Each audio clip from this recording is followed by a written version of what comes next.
Espiritualidade Cordial. A irmã Sandra tem formação académica em artes plásticas e em ciências religiosas e também ensina em ambas as áreas. Tem desenvolvido diversos trabalhos pastorais, nomeadamente no âmbito da catequese, da pastoral juvenil e vocacional e da espiritualidade. Desde 2018 é colaboradora do Santuário de Fátima no Departamento de Acolhimento e Pastoral. Agradecemos desde já à irmã a sua disponibilidade e a presença, que vai nos apresentar a reflexão agora. Obrigada.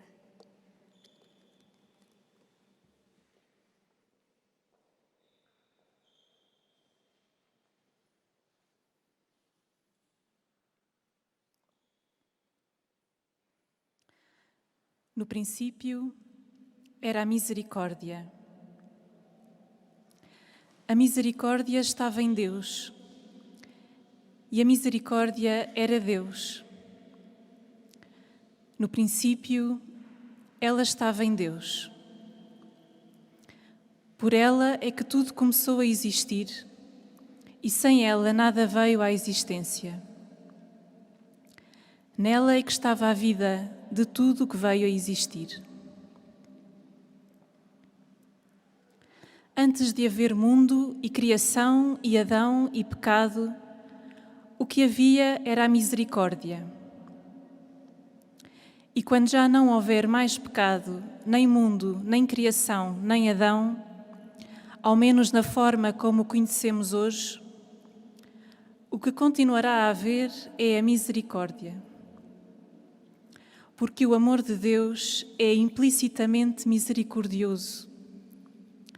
A misericórdia é o segredo do coração de Deus e, simultaneamente, o que nos desvela o mistério da Santíssima Trindade.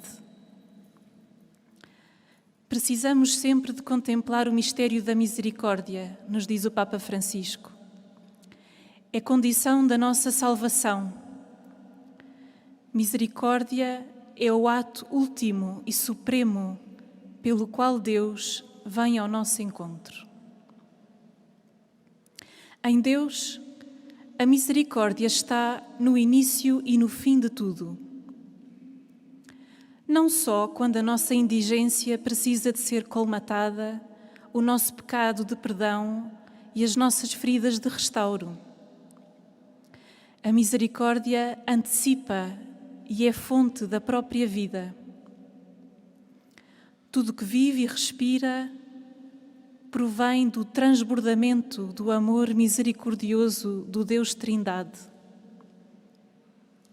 O que disse, eu sou aquele que sou, assim disse Deus a Moisés na sarça ardente, curvou-se sobre nós quando ainda não éramos. Primeiriou, arrancando-nos do nada para a existência. A misericórdia de Deus é esse excesso, uma superabundância de bem e de gratuidade, um abismo de bondade, de onde a vida pode brotar sempre. Não só a reflexão teológica, mas, sobretudo, a experiência cristã, em particular a experiência dos místicos, confirma para nós esta verdade, que a misericórdia é a origem e a meta dos caminhos de Deus. A misericórdia é o princípio original e o fundamento da criação e o sinal sob o qual se desenvolve toda a história da salvação. Sendo Deus misericórdia, Ele não pode senão ter um desígnio, um sonho de misericórdia sobre a humanidade e a criação inteira. E o desígnio é este: que tudo e todos possam participar da plenitude de amor e de vida que Deus é em si mesmo.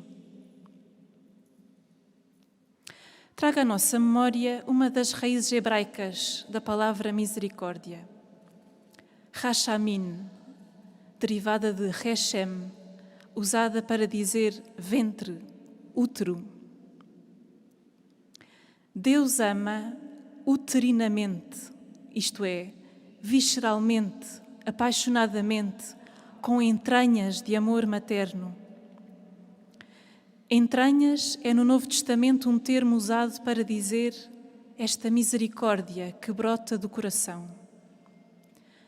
Deus tem coração e o coração de Deus comove-se e estremece de alegria por nossa causa. Padece com o nosso padecer, conhece intimamente a nossa miséria e deseja ardentemente levantar-nos para nos plenificar em si mesmo. Deus tem um coração para o mísero. Mas talvez Hesed, outro termo hebraico, seja o termo mais importante para compreendermos esta misericórdia que Deus é. Mais do que enternecimento, Hesed significa favor imerecido e inesperado, solicitude livre e indulgente de Deus para com a pessoa e, por conseguinte, graça e misericórdia. Diz respeito à relação, mas transcende toda a relação de mútua fidelidade que conhecemos. Ultrapassa todas as expectativas e categorias humanas. Ela manifesta esse mistério de Deus que permanece oculto ao homem e que só lhe é dado conhecer pela revelação que Deus decide fazer de si mesmo. Jesus é a revelação desse mistério, o seu clímax, a revelação que Deus decide fazer de si mesmo. Jesus é a encarnação da misericórdia, a misericórdia em pessoa, o seu rosto.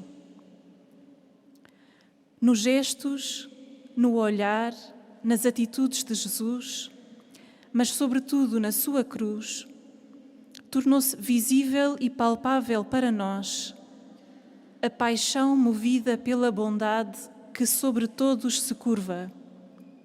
Assim definia misericórdia o monge da Igreja Síria, Isaac de Nínive.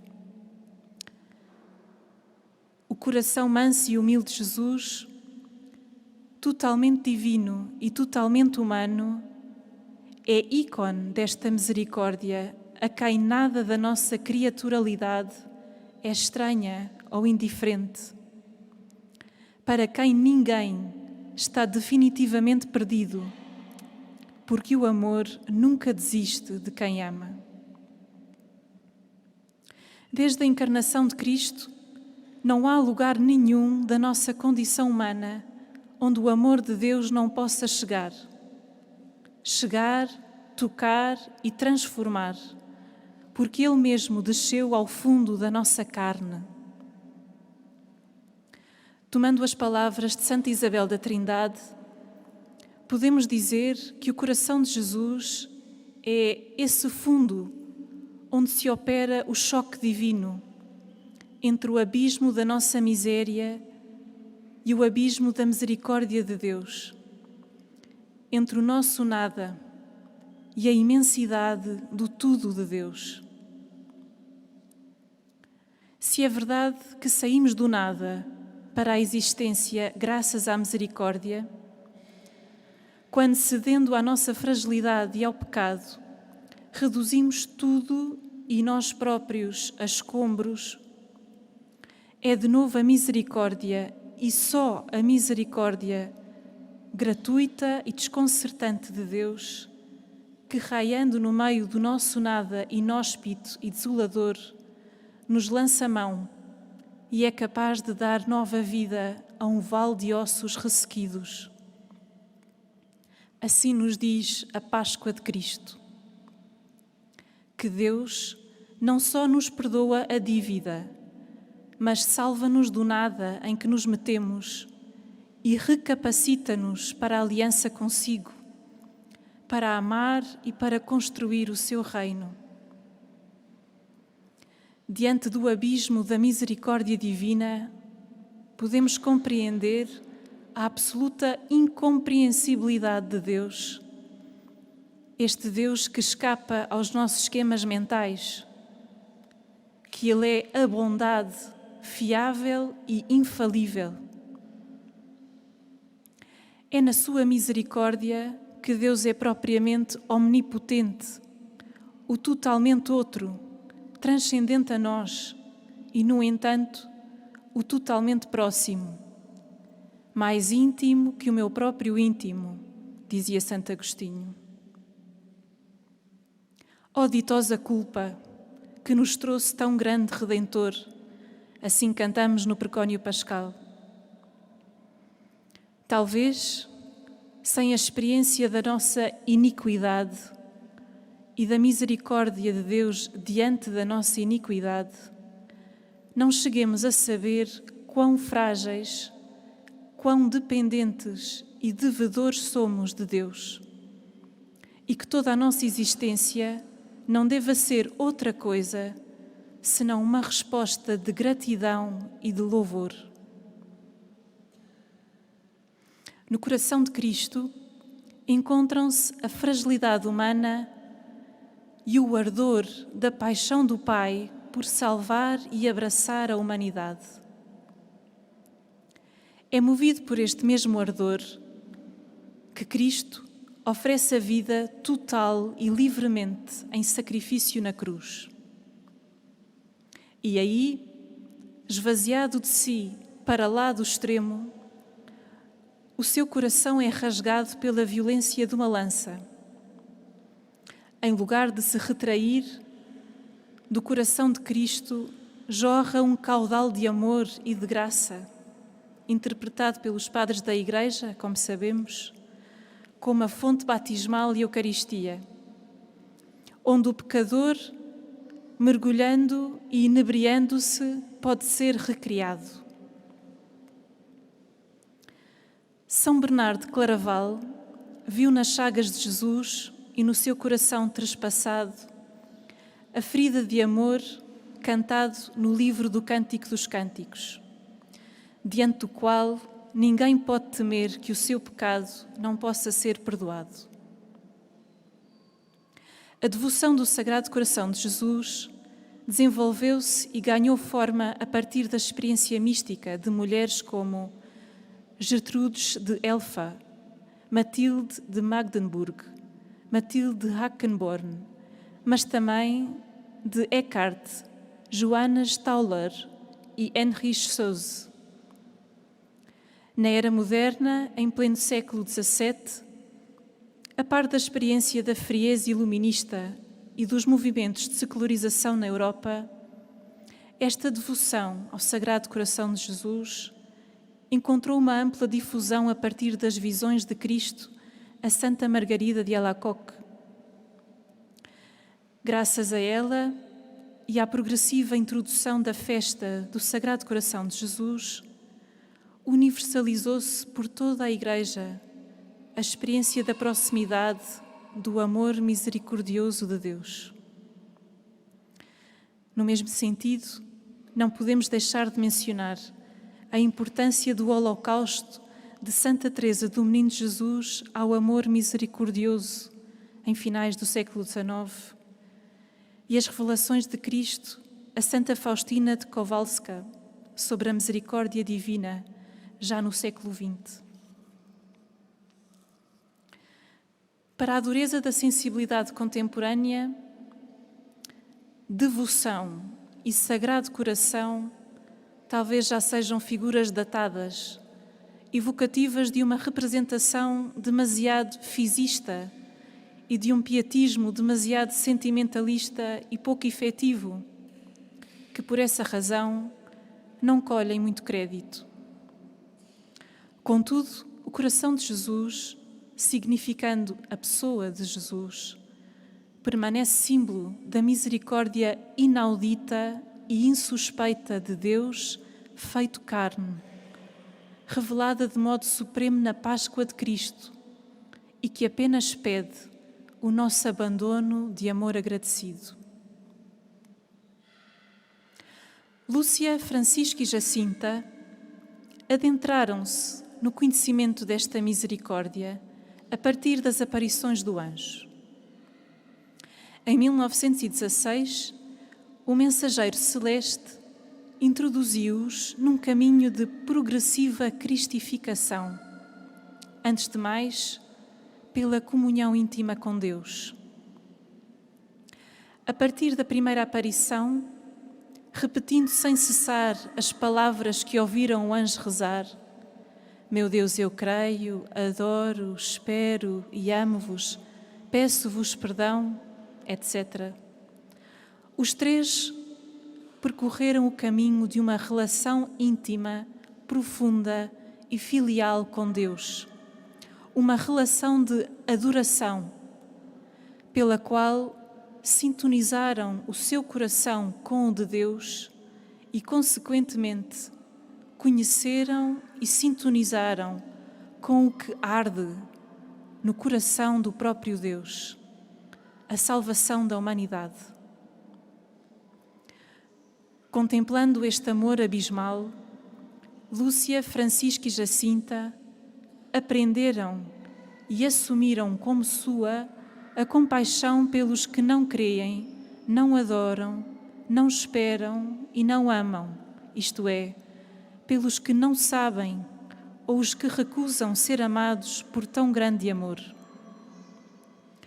Deus arde em misericórdia por aqueles que sofrem longe da fonte da vida. Entre os três, nenhum captaria como Francisco a tristeza do rosto da misericórdia por aqueles que precisam de ser salvos. Pela comunhão mística do corpo e sangue de Cristo, que o anjo lhes trouxe por fim, os três comungaram intimamente deste amor, que se fez desejo ardente de envolver a todos. É este fogo que os dispôs, a quando da aparição da Senhora mais brilhante que o sol, a oferecerem-se a Deus até às últimas consequências, por Cristo, com Cristo e em Cristo, para colaborar no seu desígnio de misericórdia. Mais tarde, assim o verbalizou Jacinta: se eu pudesse meter no coração de toda a gente o lume que tenho cá dentro no peito a queimar-me e a fazer-me gostar tanto do coração de Jesus e do coração de Maria? É ao serviço da misericórdia do qual vivem que a missão e o testemunho das crianças se situará. Todo o acontecimento de Fátima é expressão da misericórdia de Deus que intervém na história dos homens e das mulheres. Se no início escutamos pela boca do anjo: os corações de Jesus e Maria estão atentos à voz das vossas súplicas, porque, esclarece ele na segunda aparição, têm sobre vós desígnios de misericórdia. No fecho das aparições, em Tui, em junho de 1929, leem-se as palavras graça e misericórdia, como se fossem de água cristalina, nos diz Lúcia. Deus, comprometido com a salvação da humanidade, vem movido pela sua misericórdia ao seu encontro para lhe abrir caminho. A primeira colaboradora destes desígnios de misericórdia é Maria. Quem, como Maria, conheceu, acreditou e sintonizou profundamente a sua vontade com os desígnios de misericórdia de Deus, oferecendo o seu coração, o seu corpo, a sua humanidade para que se realizassem. Se Jesus é a misericórdia em pessoa, Maria é a Mãe da Misericórdia, assim apelidada pela primeira vez por Jacob de Sarug. Em Fátima, as aparições manifestam-na como espelho e transparência proativa da misericórdia de Deus. o coração daquela que, segundo o Evangelho de Lucas, guardava todos os acontecimentos da vida de Jesus, é a sede onde conservava também a experiência das misericórdias do Senhor. Por isso, quem melhor que este Imaculado Coração nos poderia descobrir os segredos da divina misericórdia, nos diz a irmã Lúcia. A pureza e a integridade de Maria vêm-lhe de viver da união plena com Deus, de viver da santidade de Deus. Por isso se reflete e transparece nela de modo singular o amor trinitário que se faz misericórdia. Maria é deste amor espelho privilegiado, pois nenhuma outra criatura experimentou a misericórdia e tornou possível, como ela, com o sacrifício do coração, a sua participação na revelação da misericórdia divina. Intimamente unida ao mistério do Filho, desde o seu Ecce Fiat na Anunciação, até à espada de dor que a atravessa junto à cruz, o coração de Maria bate ao mesmo ritmo do coração de Jesus. Na bondade de Maria transparece a proximidade do Filho. No seu coração coberto de espinhos, vemos o coração trespassado de Jesus. Maria nada busca nem guarda para si. Transparente de si mesma, busca e encaminha para a Trindade. O coração de Maria apresenta-se assim como lugar onde experimentar o amor misericordioso de Deus e onde aprender os passos que nos conduzem aos desígnios que tem sobre cada um de nós e sobre os outros. Naquele que era o ano mais agudo de sofrimento no início do século XX, as aparições de Nossa Senhora evocam-nos a visitação de Maria à sua prima Isabel. É a mesma Senhora que agora galga a montanha, já não de Judá, mas da Serra de Aire, para avivar a esperança dos que se fiam em Deus. Na sua urgência e na sua expressão de bondade e tristeza que os pastorinhos viram no seu rosto, vemos o próprio Deus que se curva sobre a humanidade, carente e sem norte. Na luz imensa que comunicou aos pastorinhos e na qual eles se viram a si mesmos em Deus, melhor do que no melhor dos espelhos, os três foram mergulhados na superabundância da misericórdia de Deus, como um mar sem fundo e sem praia. Quando nessa mesma luz, em julho, viram o inferno e as situações infernais deste mundo, a devoção ao coração imaculado de Maria foi-lhes apresentada como caminho de salvação. Para além, apesar e contra os infernos, o amor de Deus condensado no coração de Maria continua a estender-se àqueles que o desejem. Quando o pecado afasta de tal modo o sujeito de Deus, a ponto de se crer impossibilitado de retornar, no coração de Maria brilha a experiência de uma bondade mais originária do que qualquer pecado, do que qualquer inferno, fazendo-se sinal de esperança. Por isso, ela é invocada como refúgio dos pecadores. Maria crê que para Deus todos são recuperáveis e desse resgate ela mesma se faz instrumento. O inferno é uma possibilidade real da nossa liberdade humana, mas no trato íntimo com Maria, ela virginiza-nos, ensina-nos a dispor-nos à graça que ela mesma acolheu.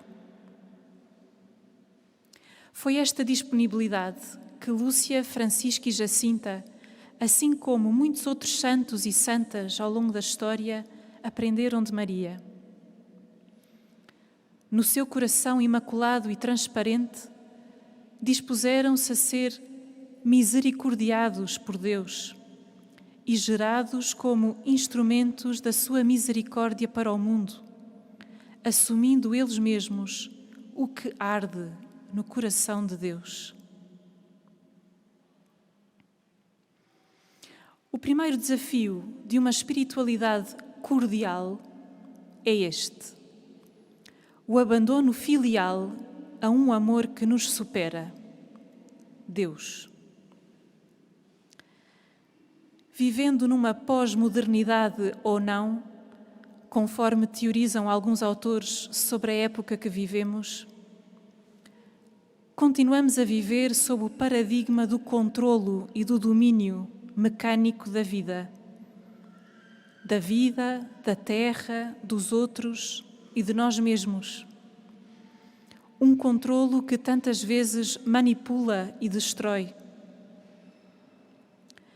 Para lá dos megahertz e dos megabytes de ruídos vários, urge abrir espaços de silêncio para uma escuta profunda e atenta.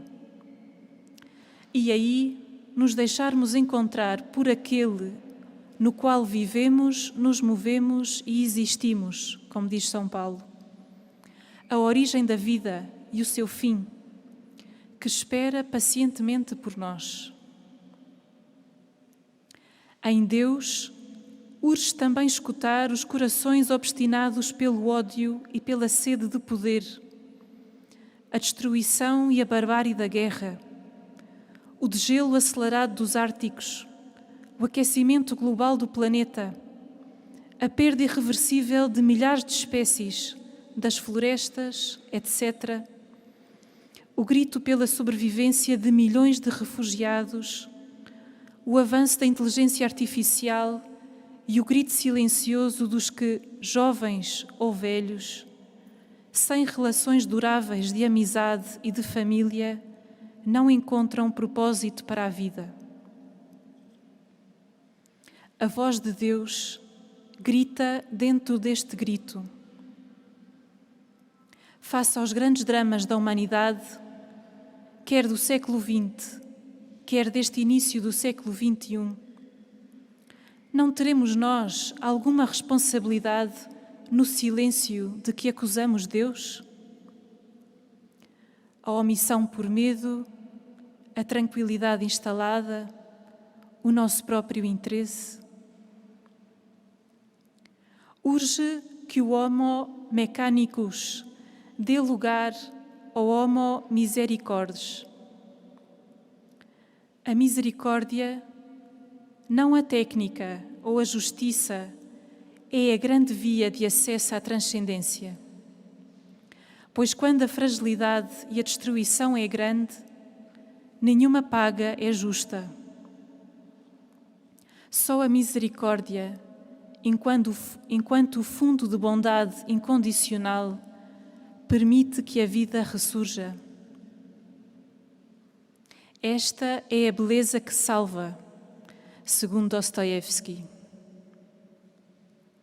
Os desígnios da misericórdia implicam o protagonismo de Deus, mas na sua providência, Deus faz questão de contar com a participação dos que pronunciem: eis-me aqui, faça-se.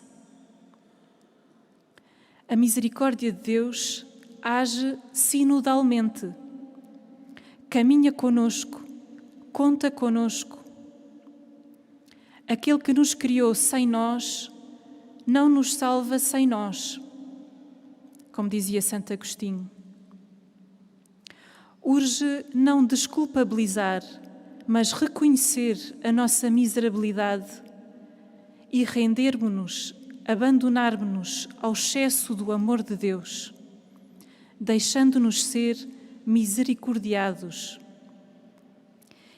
e que em ato de profunda gratidão deixemos que Deus faça de nós participantes ativos instrumentos da sua misericórdia. A plenitude da felicidade que buscamos não está no extremo da consolação sem preocupações. A vida plena está em ocuparmos a vocação e missão a que Deus nos chama nos seus desígnios de misericórdia, a assumirmos em nós o que arde no coração de Deus, em sermos como Maria, transparência dessa salvação.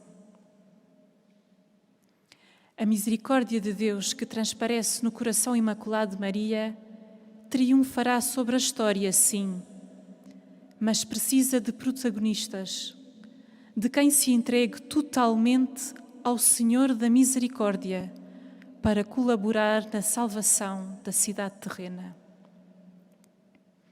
Assim fizeram Lúcia, Francisca e Jacinta.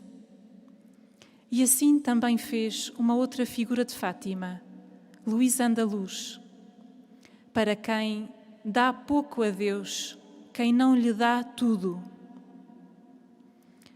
Fazendo em si a experiência da misericórdia divina, deu tudo e deu-se toda, assumindo como programa de consagração e de vida, passar fazendo o bem à imitação do Mestre Divino e, deste modo, reconstruir a cidade meio em ruínas, colaborar em igreja para atrair todos para o coração de Deus. Quereis oferecer-vos a Deus? Perguntou Nossa Senhora na primeira das suas aparições aqui na Cova da Iria. O amor tem necessariamente uma vocação sacrificial e reparadora. Ao excesso de amor, a única resposta justa é o amor em excesso. Eis uma definição de sacrifício.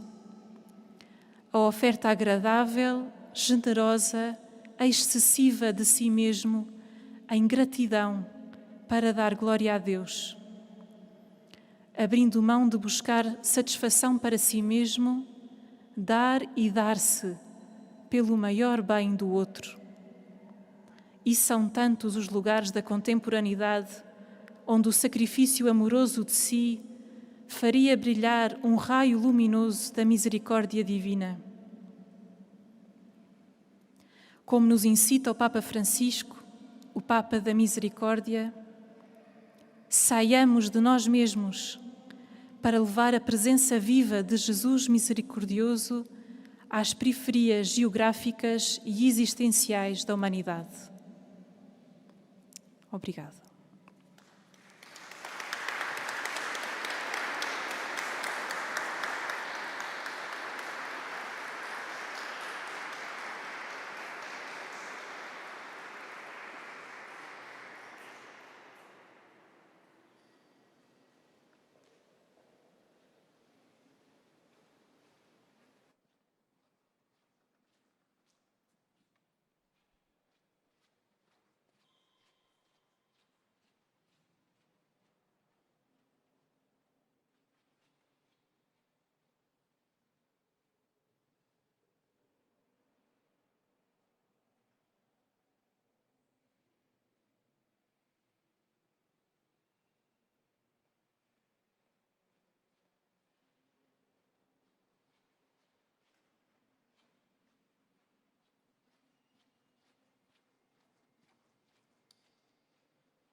Então, ainda no calor das palavras da irmã Sandra, que reiteramos o nosso agradecimento, continuaremos agora com um recital, desta vez com um ensemble para a música antiqua, que vem da Pucariça, município de Cantanhede, uma formação, um sexteto de sopros, que hoje traz uma convidada especial, a soprano Catarina Pastilha. Vão-nos apresentar um repertório bastante eclético, algumas adaptações de temas conhecidos para a formação que vão ter o gosto certamente de escutar. uma formação de sopros, será dirigida por o maestro Ivaristo Neto. Esperemos que gostem.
Não há nada que possa diminuir o amor de Deus em nós. E, portanto, Jesus Cristo diz: quem quiser alcançar a vida tem de estar disposto a perdê-la. Ou seja, as causas